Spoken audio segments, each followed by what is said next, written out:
What's going on YouTube? Scott Lett here, owner of Iron City Power Washing. Thank you so much for the prayers. My daughter is doing very well. She kind of had a rough start post-surgery, but now we are rocking and rolling. Almost had to stay a little longer just to help out, but she's turned the corner in, I guess, the first initial stage of healing, I guess, and she's doing a lot better. And I just want to say thank you guys for your prayers. It means a lot to me. I am currently headed back to Birmingham, and I should be back around 4:30. It's now 7:45. I'm still in Oklahoma. I've been on the road for about 30 minutes. But I'm kind of recircling through all my videos. I've posted, man, a lot of videos. So I'm going to kind of go through my old videos and kind of touch on some stuff I've already talked about. But, you know, as you spend more time in the industry, as you grow, your knowledge grows. And I'm just kind of going to go back and just touch up on some topics, kind of revisit some topics of discussion, mainly for you newer guys. You more seasoned guys, you probably know a lot of things I'm about to say. But this channel, I know I repeat this a lot, but I just want people who find my channel for the first time to hear this. This channel is to just share my experiences and just follow my journey as a business owner in the power washing industry. I'm not here to tell you how to do things. I'm not here to tell you what to do. I'm just sharing my experience as a power washer. But what I want to talk about today is equipment. What you need to get started, what I think you need to get started.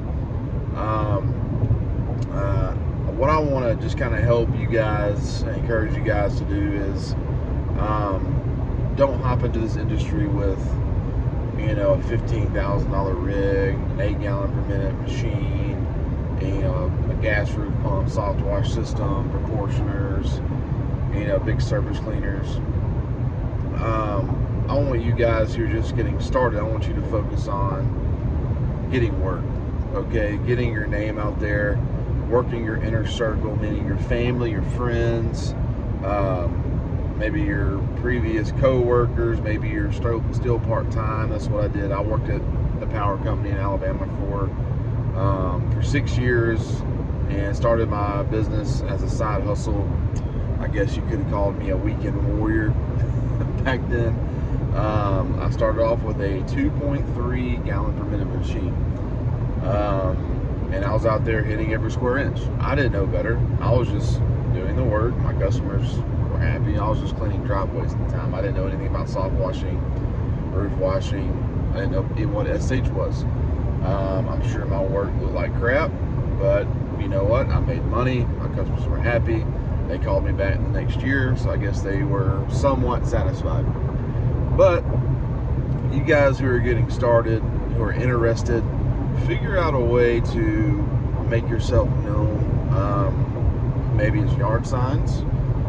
Maybe it's just posting organically on Facebook groups or your group or your page. I mean, your Facebook profile. Just the very basic things. You don't have to just hop into this SEO world or Facebook ad world or Google campaign world. Just do the simple stuff. Simple stuff works. The old school stuff works. Making phone calls, going handing out flyers, just to get started, And I highly recommend to take the route of doing it part-time and staying at your full-time job until you somewhat get busy and figure out this thing's going to work. I do not recommend watching YouTube, seeing the success of a lot of guys on here, being like, oh, I can do that. go buy a really expensive rig, leave your 8 to 5 job, and then hope for the best. That's what a lot of people do, and those guys don't make it. The guys that understand this is a long-term grind, grind being a key word, understanding that building a business is not easy. Getting your name out there is not easy. The ones that have that mindset and get lead flow going before buying a lot of nice equipment, those are the ones who make it. There's no course out there that's going to help you hop into this industry and be successful. There's no individual that's going to help you do that. It's going to be you realizing that you have to grind, that you have to just do the work that comes your way, that you just buy the equipment you can afford to somewhat do the jobs efficiently and effectively to make your customers happy. And then once you get consistent lead flow, consistent calls, then you can make a decision on making upgrades, leaving your 8 to 5 job, and then going full time. That is the route I would take. I'm not saying that because that's what I did. I'm saying that because that is the safest route to take, and I would save some money up. You know, I mean, if you go 2 weeks with work, all of a sudden your calls stop for whatever reason, you want to have some money saved up. So all these things take time to plan. It takes time to build, but you have to plan accordingly. You can't just say, oh, okay, I'm going to go buy a rig. I now have a nice rig. I'm going to run my Facebook ads. I'm going to set up my Google campaigns. Boom, leave 8 to 5. Crap, what's going on? I'm not getting the calls. All these guys said this would work. Boom, selling my rig. Didn't work out. A lot of guys doing that, man. Blows my mind. A lot of this stuff's common sense, dude. Like, it really is. Like, that's just not how it works. But anyways, so let's talk about equipment. You know, like I said, I started with a 2.3 gallon per minute. Had no knowledge of anything back then. I didn't even know what gallon per minute meant. You know, I didn't care. I was working for the power company. This wasn't my main source of income. I just did it as a side hustle. But if I could go back knowing what I know now, I would encourage myself to get a 4 gallon per minute machine. This is a machine you can hook up to your customer's house, be fed from the house. Most houses are pushing off 4 to 5 gallons per minute, which is sufficient enough to run your machine. You're not going to spend too much time there. 4 gallons per minute is an efficient machine to get the job done in the residential world. I would not show up with a 4 gallon per minute machine to clean a parking deck or you know, a very large amount of surface area. If you get more into the commercial world, you know, things that we currently do, I would highly recommend an 8 gallon to 10 gallon per minute machine. But right now we're talking about guys who are now entering into this industry, and they may be running the smaller machines, but now they have consistent lead flow. They're doing pretty well for themselves. They have a lot of work coming in. It's time to make an upgrade. I would stay around 4 gallons per minute. You know, you could also bump it up to 5.5 gallons per minute if you wanted to, but you have to realize you are going to have to be fed from a buffer tank. Okay, so 4.5 gallons per minute, or 5.5 gallons per minute, you know, which means you're going to need a buffer tank. I recommend a buffer tank anyways, and I'll recommend belt-driven machines. Okay, a direct-driven machine. A lot of these older guys, I've been pulling water from tanks for 26 years on my direct drive. Yeah, and that pump probably doesn't last long. All right, get a belt-driven machine. They are made specifically to pull water from a tank. Now, if you just don't have a whole lot of money and you have to buy a direct drive because they're cheaper, that's fine. Okay, I had to do that. You know what I'm saying? But there are going to be instances when you get to a house and their water pressure is pushing out only only 2 gallons per minute. You don't have a tank to fill up to feed your machine. You have a direct drive machine. You can't do the job. So just realize that. That's why I like having a buffer tank. If your customer's house, you know, their water pressure is not very good, you can fill up your tank. It may be slow, but your belt-driven machine can pull water and you can complete the job. Okay, so I got a little cold, so bear with me. But so yeah, 4 gallon per minute to 5.5 gallon per minute belt-driven machine is what I recommend. Do I recommend a truck setup, a trailer, or a flatbed? So I've had them all. I've had a little small truck setup, which is, you know, pretty efficient for you guys getting started. Your truck, your personal truck becomes your everything truck. It's still your personal truck, but your equipment's back there, so you really can't use it for anything else. But if you just have one machine, a couple tanks, you know, your surface cleaner, I mean, a truck setup's fine. You know, once you start getting more equipment, bigger equipment, you need the heavier buffer tank. You know, a trailer probably makes sense, but then you got to haul it everywhere, store it somewhere. Your wife isn't going to like it that it's sitting in your driveway. Or you could get a flatbed. I have a flatbed, you know, but it's also my truck I do everything with. So if I got to go to the store, to the gym, do this or that, I'm hopping in my truck with all my equipment on it. Part of it. Okay, that's really up to you. I think first getting started, you know, maybe setting up a little, you know, skid in the back of your pickup truck just to get started is fine. I don't like trailers. I don't like hauling them. I don't like hauling a lot of water. I hate having to back those things up. It takes up a lot of room on roads. Then you gotta find somewhere to store it. It's just, I would say trailer is my least recommended route to take. I think the flatbed route is probably the best because I'm biased, and that's what I have. You are going to need some form of surface cleaner. Surface cleaners will definitely speed up the process when cleaning concrete. I recommend Whisper Wash.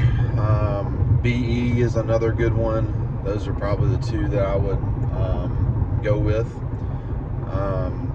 What size do you need? So take your gallons per minute, multiply it by 4, and that is the ideal size you need. Meaning if you have a 4 gallon per minute machine, multiply that by 4, which means you're going to need around 16 inches ideally for your surface cleaner. Okay.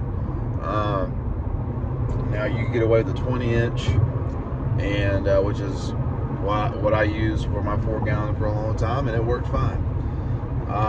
Most of your machines are going to come with a downstream injector. It's how you soft wash houses.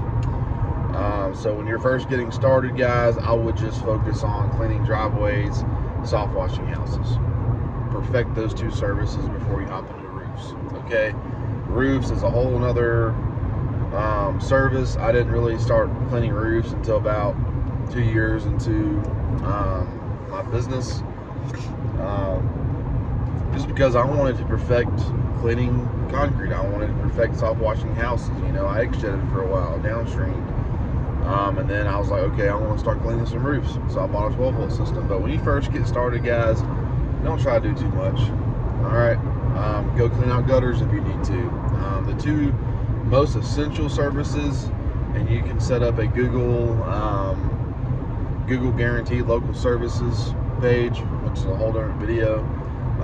You'll get a lot of gutter cleaning and a lot of window cleaning jobs. So if you wanted to just, you know, go clean some windows, squeegee them, you know, I hated doing that, but I did it. I cleaned out gutters. Those are the two services that's going to get you in front of a lot of people, and then you can upsell other things, you know. But just focus on a couple services, perfect them, get good at it, and then as you go, you can, you know, implement clean roofs. Now, say you're a year and a half, 2 years into it, and you want to clean a roof.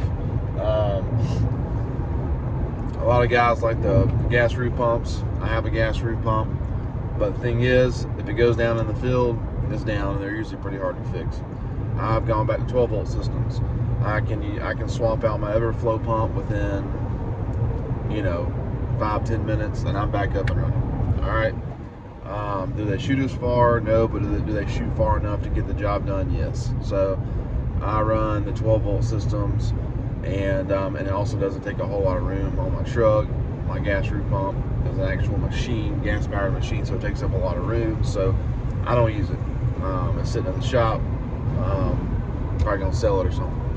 But I'm not against gas roof pumps, but for my setup currently and just my ability to swap out a 12 volt pump very quickly, and how I have it plumbed up, it works fine. It works good enough for what we do. We don't clean a ton of roofs anyways. Most of my jobs are commercial flat work, soft washing. Residential is the same thing. We do a lot of flat work and house washes. So, but we do clean roofs every so often. All right.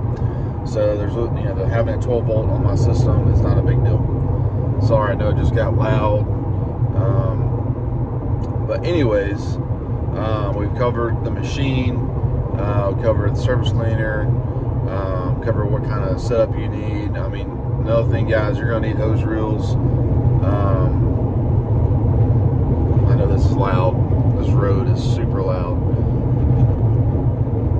But I went a long time without hose reels. I was just ignorant and said I don't think I need hose reels. But guys, once you get some money coming in, get you some hose reels, because you're gonna hate your life after a job and you're sitting there trying to roll up all these hoses.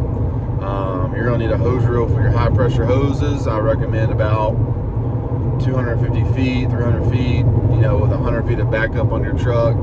You'll need a hose reel for your garden hose, to either feed your machine or your buffer tank, and then you can add a hose reel for your 12 volt system later down the road. So I'm keeping this very basic, guys. And then you're gonna need a tank for your SH. I recommend using SH to pre-treat, post-treat, using your downstream injector. You can even buy an X-Jet reservoir and an X-Jet if you're trying to get a little bit stronger mix, than downstreaming. And I still use an X-Jet. There's nothing wrong with that. If I don't need a 5 or 6% mix, and I need a little bit stronger than a house mix, I'll grab my X-Jet reservoir, and I'll use it. And I'm usually around 3 to 4%, which is what I'm needing at that moment in time. So it's usually to post-treat and pre-treat the real stubborn driveways. So yeah, I mean, you're gonna get a wand with your machine, your new machine. You're gonna get some hoses. You'll get your nozzles, your downstream injector. I would go ahead and order another downstream injector that's rated for your machine, because they do go bad. And then once you start making some money, I would go ahead and buy another machine, because you need more than one machine on your setup in this industry, because machines go bad. They happen. Even the $5,000 ones, they go bad. Now, my business partner bought a new Pressure Pro 10 gallon per minute machine, and the belt has burned up like 3 different times, and he's had some other troubles with it. I've been very fortunate with my machines. I don't mess with them. I don't mess with the unloader a whole lot. I either idle it up and down. I change the oil religiously. Like when I get back from out of town, I'm going to change the oil. Just to take care of them. I baby my machines, but it works. I keep them out of the rain. I cover them up. I take care of them. That's how I make money for my family. So you got to take care of them. But yeah, guys. I mean, that's really it. Those are the things that you need to really get going. But the best thing you can do, guys, is get out in the field and get experience. No one's going to give you the experience but yourself. The more jobs you do, the better you get, the faster you get, the more efficient you get. And then people start talking, and then the referral system kicks in. Now you have money coming in to maybe start running some Google ads, spend some more money on marketing. But yeah, when you first get started, guys, just stick to the yard signs. Make a business page on Facebook, which is free. Post on it, invite all your friends and family, and your support system will make your business known. And then your new customers you acquire will make you known. All right, guys, that's all I got. Scott Litt, Iron City Power Washing.